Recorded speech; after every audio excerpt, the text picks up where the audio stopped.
patients who were seen here today, so we can get an accounting of them.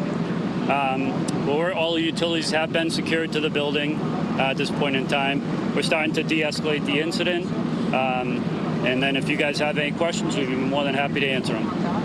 So just to confirm, those 4 people who were unaccounted for, they have all been tracked down, and all 40 people who were inside the building at the time are safe, correct?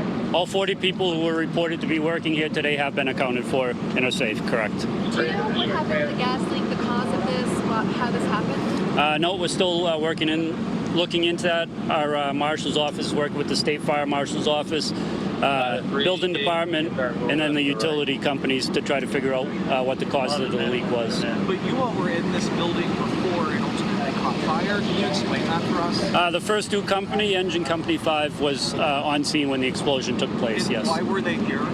They were called for a odor of gas in the building. And how long were they here before it ultimately caught fire? That's not clear to me at this point in time. It was minutes. And then do you know how many of your folks were in there when it caught fire? I understand a certain number were hurt, but how many resources were in there at the time? There was only a single resource on scene at that point in time.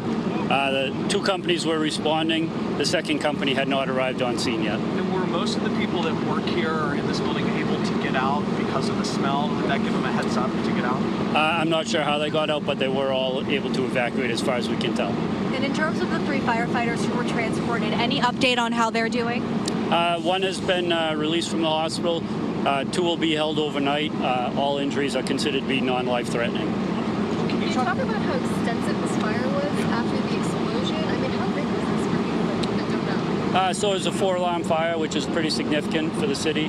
That brings all of our resources to the scene, as well as resources from our mutual aid partners. And just on that note, just the elements that they're working in, you're running a lot of hose. It's like a half mile of hose here. Yep. I don't know what it is. Can you just talk about that, please? Yeah, so the cold weather, obviously all the elements causes us to work a little slower, have to work a little harder.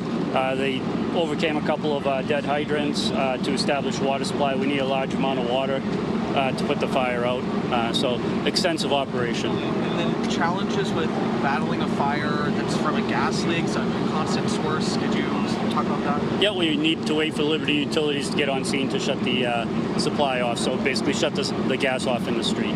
So challenges with water? Why pulling for so far away? We had 1 dead hydrant, but we're looking into the cause of that, if it was frozen or whatever, but nothing significant. And it sounds like some people have been stuck in their cars here the whole time, I guess, because of all the emergency responders. Yep. Is that going to be opened up sometime soon for people to leave? Yeah, we're working on it. So, 2 more questions. Have the gas been shut off in the area? Yeah, all the utilities are shut off to this building alone. Can you describe where the firefighters were when they were hurt and what kind of injuries we're talking about? That's not clear to me at this point in time, and I believe the injuries are blast-related injuries. So everyone is accounted for?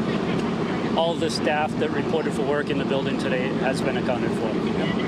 Sir, the gas company, they're obviously currently here. They weren't here at the time this happened originally, correct? Correct. We called all of the utilities to the scene. 1 final question. And State Fire Marshal Toomey, in terms of an investigation into a gas leak like this, how do you even begin to investigate when it's such a massive fire like this? What does that process look like for all of you guys? So, like I said earlier, we do know that there was a 911 call for smell of gas. So we're going to start looking to speak with everyone that was in the building to try to identify, where the gas was strongest, where it was in the building. We're going to assess the meter, work with the utility company to look at the meter and the gas line coming into the building. It's natural gas. We do believe at this point it's isolated to the building. It's no cause for concern or any other properties nearby.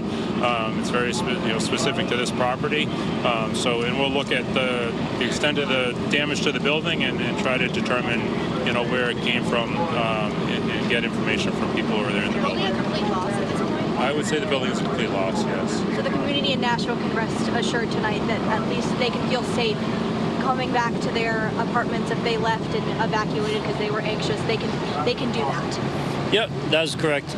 The problem was isolated to this building and this building alone. I think the biggest thing, the safety message, is if you smell gas, call 911 and get out. That's the biggest message out of all of this. Hopefully we'll have more answers. Hopefully tomorrow, but I'm not not confident of that quite yet. But we're trying to narrow in on the exact circumstances here.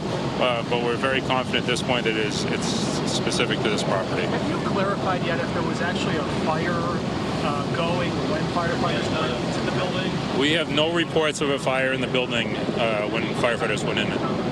So they entered the building and there was a smell of gas in the building. No fire at that time. That's all the information we have at this point, correct. Everybody good? Thank you guys. Thank you very Appreciate it. much.